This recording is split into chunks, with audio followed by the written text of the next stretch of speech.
I remember the way his voice dropped when he said good night, low and warm, like a gentle hum that stayed behind long after he left the room. The house was quiet, the kind of silence that magnifies everything. The tick of the clock, the soft rustle of curtains, and the pounding of your own heart. I told myself to walk away, to close the door, to act like nothing happened. But when I caught his eyes in the dim hallway light, something inside me refused to move. Something felt different. Al had been staying over for 3 nights now. He wasn't supposed to be here this long, but a big work project had pulled him and my husband, Mark, into long hours and late nights. Rather than commute back and forth, Mark had invited Al to stay. "It's easier this way," he said. Innocent. Harmless. That's what I told myself too. Al was Mark's best friend from college. The type of man people gravitate toward. Charming without trying. Easy with his words, his laugh, his silences. He had always been around in small ways. Barbecues, football nights, helping fix the sink that one time Mark gave up after 2 tries. I never looked at him twice before. Until now.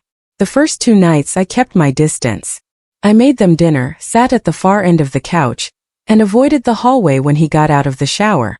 I thought if I didn't let myself notice, nothing could grow. But the 3rd night everything shifted. Mark had passed out on the couch with his laptop still open on his chest. Spreadsheets and calls had worn him down. I placed a blanket over him and turned down the volume on the TV. Al was still awake, lounging on the other side of the room. The light from the screen danced across his face, catching the sharp lines of his jaw, the slight curve of a tired smile. He looked at me just briefly, but the look lingered longer than it should have. I should have walked away. I should have gone upstairs. But instead I sat down. Not beside him. Not at first. Just close enough. We talked. About nothing. The kind of nothing that carries weight when everything else is unsaid. The weather. The last movie we saw. Work. How tired Mark had looked lately. That comment made us both pause, his eyes flicking to where my husband lay sleeping. "He's been pushing himself too hard," I said. Al nodded, his gaze drifting. "He always does." Our hands brushed on the couch. Once. I told myself it was an accident.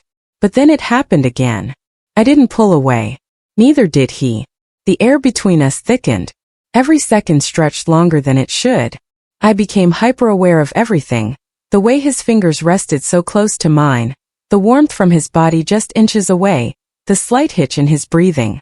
I turned my face toward the TV, pretending to focus, but all I could feel was him. A silence fell over us. Not awkward but charged. Like the quiet just before lightning. I thought about getting up. Making tea. Checking on Mark. Doing anything to break the moment. But I didn't move. Because I didn't want to. Al finally spoke. "You okay?" A simple question. But it landed heavy. I looked at him, his eyes steady, no teasing grin this time. Just quiet concern. Or something else. Something deeper. "Yeah," I said. But it came out too soft. Almost like a lie. We sat like that, suspended in a space where nothing had technically happened, but everything already had. I could feel it in the way my skin tingled, in the sudden awareness of every breath I took. I told myself it was the late hour, the emotional exhaustion, the intimacy of shared silence. But none of that explained the way my pulse jumped when he shifted slightly closer, his knee almost touching mine. None of that explained why I couldn't look away. It wasn't supposed to be this way. We'd known each other for years. He was practically family. But something about this week, this night, made the familiar feel dangerous. I thought of Mark, asleep in the next room, trusting, oblivious. And then I thought of all the things we hadn't said to each other lately. The quiet dinners.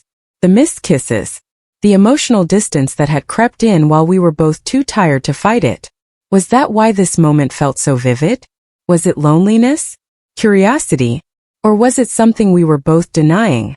Al stood suddenly, rubbing the back of his neck. "I should head to bed," he said, voice lower than before. I nodded, unable to trust my voice. He paused in the doorway, looking back at me. "Good night." It shouldn't have felt intimate. But it did. I didn't sleep well that night. My mind played over every moment, every glance. Was it all in my head? Or had he felt it too? The next morning everything was normal. Mark made coffee. Al joked about needing a better mattress. I laughed too loudly. No one said anything about the night before. But the silence had changed. A few days passed.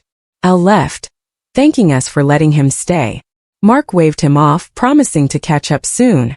And I stood in the doorway, heart too loud, watching him go. Nothing had happened, and yet everything had. I tried to forget it. I threw myself into work, into routines, into being the perfect wife. But late at night, when Mark was asleep and the house was quiet again, I'd catch myself staring at the empty spot on the couch, wondering what it meant, wondering what might have happened if either of us had made a different choice.